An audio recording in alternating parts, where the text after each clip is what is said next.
Saturday night's main event wasn't that bad. It was actually right up the road for me from Tampa. Um, I was gonna go to that show, but I decided not to. I just wanted to watch it at home. Like I said, like you can get a good experience at home. Even though I do plan on going to some events in the near future.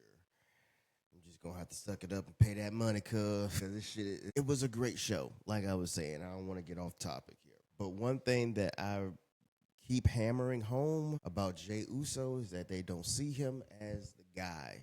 Okay, every single week he's having to get helped out some kind of way. Have you noticed that whether it's Sami Zayn picking him up off the ground, CM Punk picking him up off the ground, somebody picking this man up off the ground, he's getting helped off the ground. I don't want to see my world champion like that. He had a great interaction with John Cena backstage. Two world champions. I like to see world champions come together and interact with each other. It makes both champions look like a bigger deal. Because if you look at this image right here, you would think that Jey Uso is pretty much on the same level as John Cena, but he's not. But I like for them to put him in segments like this with people so that it can kind of rub off on him a little bit because he needs it. Because they is not going to let this man stand on his own 2 feet. He could have beat Seth Rollins. It wouldn't have hurt Seth Rollins at all. Meanwhile, he's getting helped out every chance he gets. Now, this match with Logan Paul, it was okay. It was okay. But the story is the tag match. Because Cody came back with a big pop. And Cody came back and he helped Jey out. Helped him out. Looks like Cody and Jey are going to team up versus John Cena and Logan Paul at Money in the Bank. I think that's intriguing because the briefcase, whoever wins Money in the Bank, they got a clear shot at either John or Jey. So that's going to be interesting to see. The tag match should be pretty good. It gives Jey another spotlight main event match maybe because I didn't even think he was going to main event this show given who was on it. But he did. But that still doesn't take away the fact that these folks do not see this man as that.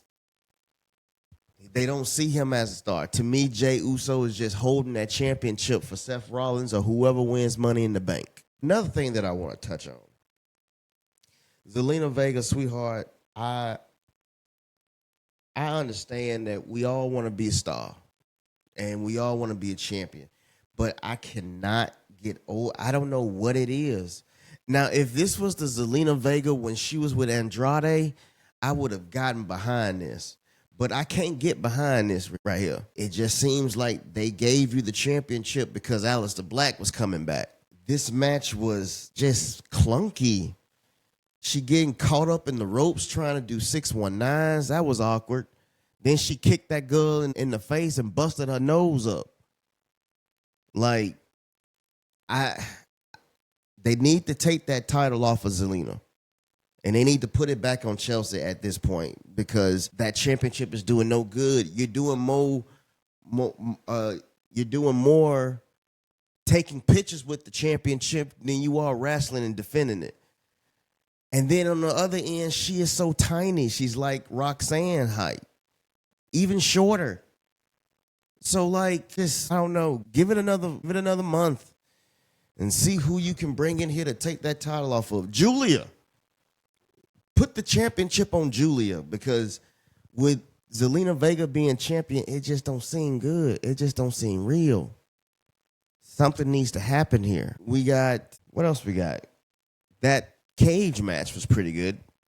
It looked like Damian Priest is turning heel, but it looks like this is a way for them to write Drew off TV because he's going through so much. Neck hurt, all that shit. Like, it's a lot going on here.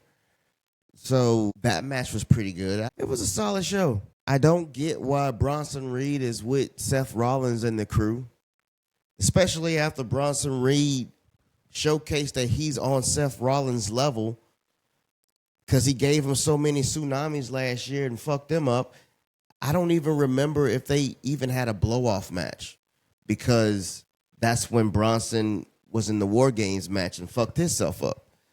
And now he's back with them. I mean, even Braun Breaker was like, yo, man, what the fuck going on here?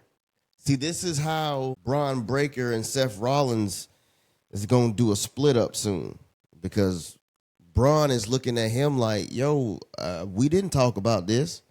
You just doing shit just to do it. See, another situation that Braun is finna get tired of this shit.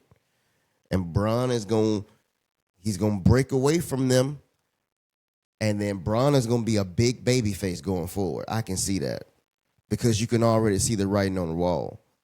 But the thing is, though, like when you look at Monday Night Raw and you look at the landscape of Raw, especially in the main event scene, is nice. Seth, Gunther, Jay, Logan Paul. You got a nice crop of guys in that main event picture.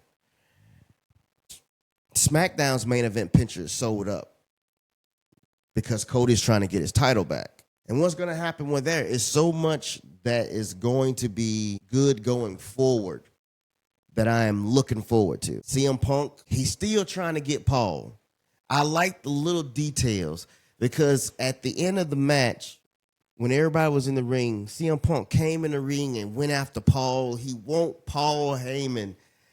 I want to see where that goes, because it seems like this is not about CM Punk and Seth Rollins at this point. It's about CM Punk and Paul Heyman.